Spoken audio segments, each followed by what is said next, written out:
ప్రముఖ నటి రేణు దేశాయ్ ఇటీవల ప్రెస్ మీట్లో కుక్కల అంశంపై చేసిన వ్యాఖ్యలు తీవ్ర చర్చకు దారితీశాయి. ఈ వ్యాఖ్యలపై విమర్శలు, మద్దతు రెండూ వెల్లువెత్తాయి. ఈ నేపథ్యంలో గురువారం ఆమె ఇన్స్టాగ్రామ్లో 13 నిమిషాలకు పైగా నిడివి గల వీడియో పోస్ట్ చేసి స్పందించారు. తాను 30 నిమిషాలు మాట్లాడితే అందులోని కొన్ని మాటలను మాత్రమే కట్ చేసి వక్రీకరించారని ఆవేదన వ్యక్తం చేశారు. కొన్ని కుక్కల వల్ల ఇబ్బందులు వస్తాయన్నదే తన ఉద్దేశమని, అన్నింటినీ హింసించాలన్న మాట తాను చెప్పలేదని స్పష్టం చేశారు.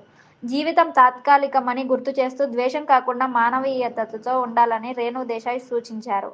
గురువారం ఇన్స్టాగ్రామ్ వేదికగా రేణు దేశాయ్ సుదీర్ఘంగా మాట్లాడిన వీడియోను పోస్ట్ చేశారు. ఈ వీడియో నిడివి 13 నిమిషాలకు పైగా ఉండడం గమనార్హం. ఈ వీడియోలో ఆమె తన గత ప్రెస్ మీట్ సందర్భంగా ఏమి చెప్పాలనుకున్నారో, ఇప్పుడు ఎందుకు వివాదం రేగిందో స్పష్టంగా వివరించే ప్రయత్నం చేశారు. తాను సుమారు 30 నిమిషాల పాటు మాట్లాడితే అందులో నుంచి కొందరు తమకు నచ్చిన చిన్న క్లిప్పింగ్స్ను కట్ చేసి వేరే అర్థం వచ్చేలా వైరల్ చేస్తున్నారని ఆవేదన వ్యక్తం చేశారు. తన వ్యాఖ్యల ఉద్దేశాన్ని వక్రీకరించడం వల్లే ఈ రాద్ధాంతం ఏర్పడిందని రేణు దేశాయ్ అన్నారు. మనుషులైనా జంతువులైనా అందరూ బాగుండాలని మాత్రమే తాను కోరుకుంటానని చెప్పారు. కొన్ని సందర్భాల్లో కుక్కల వల్ల ఇబ్బందులు ఎదురవుతాయన్న విషయాన్ని తాను ప్రస్తావించగానే అందుకే అన్ని కుక్కలను చంపేయాలని తాను ఎక్కడా చెప్పలేదని స్పష్టం చేశారు. సమస్యను మానవీయంగా, శాంతియుతంగా పరిష్కరించాలన్నది తన అభిప్రాయమని తెలిపారు.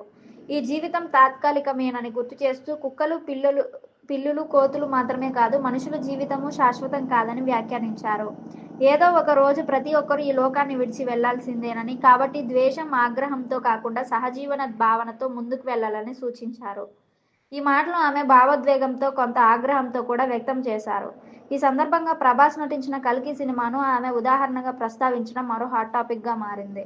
ప్రభాస్ నటించిన కల్కి సినిమా చూశారా? అదే కలియుగం అంటూ ప్రస్తుతం సమాజంలో జరుగుతున్న పరిణామాలపై తన అసహనాన్ని వ్యక్తం చేశారు. ఎలాగైనా అందరం అక్కడికే వెళ్లాల్సిందేనని, కాబట్టి ప్రశాంతంగా, మంచిగా ఉండాలని సూచించారు. రేణు దేశాయ్ చేసిన ఈ తాజా వ్యాఖ్యల వీడియో ప్రస్తుతం నెట్టింట వేగంగా వైరల్ అవుతోంది.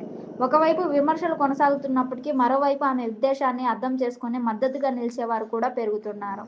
మొత్తానికి కుక్కల అంశంపై మొదలైన ఈ వివాదం సమాజంలో సహజీవనం, మానవత్వం వంటి అంశాలపై పెద్ద చర్చకు దారితీస్తోంది.